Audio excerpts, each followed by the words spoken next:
কাক বেশি ডাকলে নাকি মানুষ মারা যায়, একথা কতটুকু সত্য? আমার 25 বছর বাচ্চা হচ্ছে না, আমি কি টেস্ট টিউব বেবি নিতে পারবো? কিস্তিতে পণ্য কেনা কি জায়েজ হবে? কিস্তিতে কিনলে কিছু সুদও তো দেয়া লাগে। মেয়েরা যদি বাসায় গেঞ্জি পরে নামাজ পড়ে তার নামাজ হবে কিনা? কুকুর পাললে কি গুনাহ হয়? মেহেদি পরা অবস্থায় ওযু হবে কিনা? হাতে তালি দেওয়া ইসলামে জায়েজ আছে কিনা?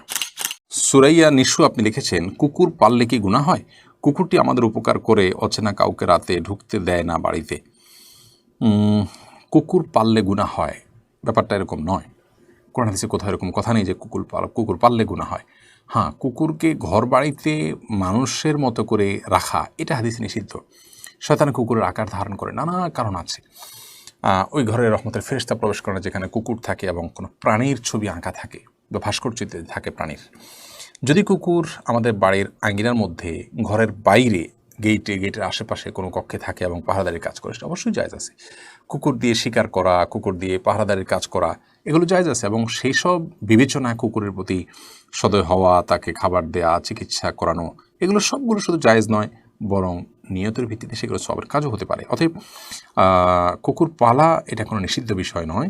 কুকুরকে বাসা বাড়িতে রাখা নিজেদের মতো করে জাস্ট শখের বসে, সেটা নিষিদ্ধ। তবে হ্যাঁ, কুকুর যদি আপনার কোনো উপকারে নাও আসে, তারপর আপনি কুকুরকে যদি উপকার করেন তো আপনি সওয়াব পাবেন। সেই ঐতিহাসিক ঘটনা আমরা কেনা জানি যে একজন নারী ব্যভিচারিণী ছিলেন, তিনি একটি পিপাসার্ত তৃষ্ণার্ত কুকুরকে পানি পান করিয়ে আল্লাহর কাছে জান্নাত পেয়েছেন, নাজাত পেয়েছেন। অতএব আমরা কুকুরের সহযোগিতা উপকার যেমন করতে পারি, তেমনিভাবে আমার বাসা বাড়ির কাজে, তাদেরকে পাহারাদারির কাজ ইত্যাদিতে তাদেরকে আমরা রাখতে পারি, কিন্তু বাসার ভেতরে রাখাটা হাদিসে নিষিদ্ধ। সামিল সরকার সোয়াদ আপনি লিখেছেন, মেহেদি পরা অবস্থায় ওযু হবে কিনা? হ্যাঁ, অবশ্যই হবে। মেহেদি পরার কারণে ওযুর কোনো ক্ষতি হবে না, কারণ মেহেদি এটা আমাদের মানে আমাদের শরীরের উপর, আমাদের ত্বকের উপর আলাদা কোনো প্রলেপ তৈরি করে দেয় না, আলাদা কোনো লেয়ার সৃষ্টি করে না। অতএব মেহেদি লাগানোর পর হাতে পায়ে আমরা ওযু করতে পারবো, কোনো অসুবিধা হবে না ওযুর জন্য। তবে নেইল পলিশ ইত্যাদি যদি হয় সেটা কথা ভিন্ন, কারণ সেটা আলাদা প্রলেপ তৈরি করে। আর মেহেদির ক্ষেত্রে একটা কথা আমাদেরকে জেনে রাখতে হবে যে বাজার থেকে যে আর্টিফিশিয়াল মেহেদি পাওয়া যায় সেগুলো আমরা লাগালে ওযু হবে কিনা? এর উত্তর হলো সেগুলো লাগালেও আমাদের হাতে পায়ে ওযু করতে পারবো আমরা, গোসল হবে, ওযু হবে। যদিও সেগুলো মনে হয় যে খসে খসে পড়ে, আলাদা প্রলেপ আছে বলে মনে হয়, কিন্তু এটা নিয়ে আমরা যতটুকু ঘাটাঘাটি করেছি তাতে আমাদের কাছে পরিষ্কার হয়েছে যে এটা মূলত কেমিক্যালের কারণে চামড়ার উপরের একটা লেয়ার খসে পড়ে, এটা আলাদা কোনো আবরণ নয় যেটা ত্বকের উপরে তৈরি হয়। অতএব আর্টিফিশিয়াল যে মেহেদি বাজারে পাওয়া যায়, বাটি মেহেদি ইত্যাদি, সেগুলো ব্যবহার করলে ওযু হয়ে যাবে, গোসল হয়ে যাবে ইনশাআল্লাহ তাআলা।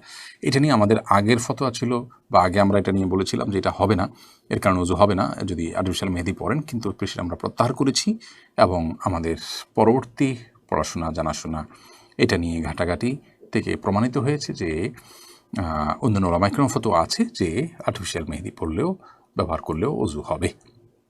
মারুফ হাসান লিখেছেন, হাতে তালি দেওয়া ইসলামে জায়েজ আছে কিনা?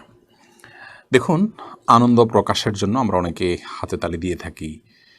হাতে তালি দেওয়া এটা ইসলামের শরিয়ার দৃষ্টিকোণ থেকে প্রশংসনীয় কোনো কাজ নয়। তবে মেয়েরা ইমামের সাথে যখন জামাতে সালাত আদায় করবেন, পেছন থেকে লোকমা দেওয়ার জন্য তারা এইভাবে হাতের পিঠ এবং অন্য হাতের তালুতে আঘাত করে তারা ইমামকে সতর্ক করবেন, এটি হাদিস দ্বারা প্রমাণিত। এর বাইরে সাধারণত যে হাতে তালি আমরা এভাবে দিয়ে থাকি অনেকে, এই হাতে তালিটা শরিয়া দৃষ্টিকোণ থেকে প্রশংসনীয় কোনো কাজ নয়। এর অন্যতম প্রধান কারণ হলো যে এটি অন্য ধর্মাবলম্বী মানুষদের সাথে আপনার সাদৃশ্য হয়। আর বিশেষ করে আরব জাহিলি যুগে আপনার মক্কার মুশরিকরা তারা বাইতুল্লাহর পাশে যে সালাত আদায় করতে করেন, এটা তারা সে সম্পর্কে বলেছেন, সেটা ছিল তাদের মুকা এবং তসদিয়া, অর্থাৎ হাতে তালি দেওয়া এবং শীষ দেওয়া, এটা দিয়ে তারা ইবাদত করত। তো একজন মুসলমান হিসেবে আমরা কাউকে সাহস দেওয়ার জন্য মাশাআল্লাহ বলবো,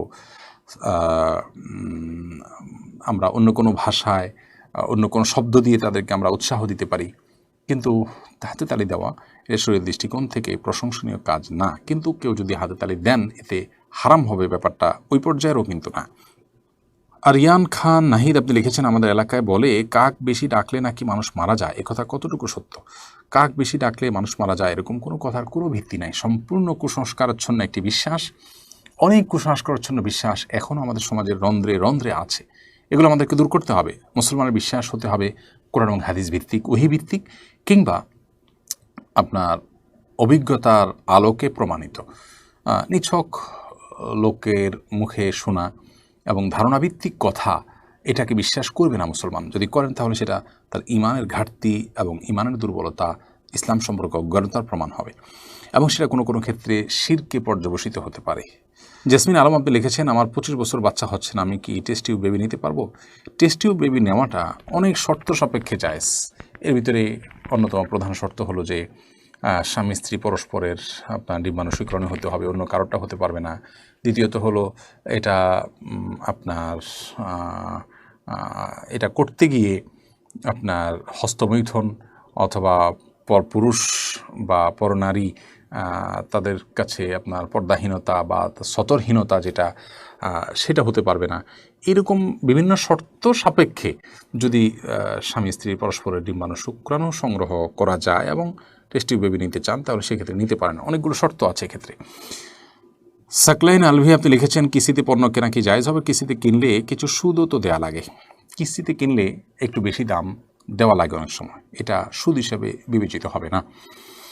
কোনো জিনিস নগদে কিনলে একরকমের দাম, কিস্তিতে কিনলে দাম বেশি। এই বেশির কারণে এটাকে আমরা অনেকে সুদ মনে করি, এটা সুদ বলা যাবে না। কিস্তিতে সাহাবা একরাম কিনেছেন, কেনাবেচা করেছেন, এবং সেটাকে নবী করিম সাল্লাল্লাহু আলাইহি সাল্লাম নিষেধ করেছেন এমন কোনো কথা আমরা জানি না। এবং সেখানে কোনো শর্ত যে তিনি দিয়েছেন যে কিস্তিতে কিনলে আপনার সেটা হতে হবে, আপনার মূল দামের মতো হইতে হবে, কিস্তিতে কিনলে কেনাবেচা করলে কম বেশি হতে পারবে না, এরকম কোনো শর্ত নবী সাল্লাল্লাহু আলাইহি সাল্লাম দেননি। বিধায় এটিকে জায়েজ বলেছেন বিজ্ঞ ওলামা একরাম। বিধায় কিস্তিতে কেনাবেচা করাতে কোনো মৌলিকভাবে অসুবিধা নেই। শারমিন আক্তার অমি আপনি লিখেছেন, মেয়েরা যদি বাসায় গেঞ্জি পরে নামাজ পড়ে তাহলে নামাজ হবে কিনা? গেঞ্জি পড়লেন না কি পড়লেন সেটা ইস্যু না, ইস্যু হলো যে পর্দা নামাজের যে সতর, সে সতরটা ঢাকা হলো কিনা। মাথা থেকে পা পর্যন্ত আপনাকে ঢাকতে হবে। ভেতরে গেঞ্জি পরলেন কিন্তু উপরে আপনি মোটা কাপড় দিয়ে ঢেকে নিলেন, বাস, তাহলে আপনার নামাজ হয়ে যাবে। ভেতরে কি আছে সেটা ইস্যু না, ইস্যু হলো যে আপনার নামাজের জন্য মুখমণ্ডল এবং 2 হাতের কবজি ছাড়া পুরো শরীরটা ঢেকে ফেলতে হবে চুল সহ, সেটা আপনি করেছেন কিনা কোনো কাপড় দিয়ে।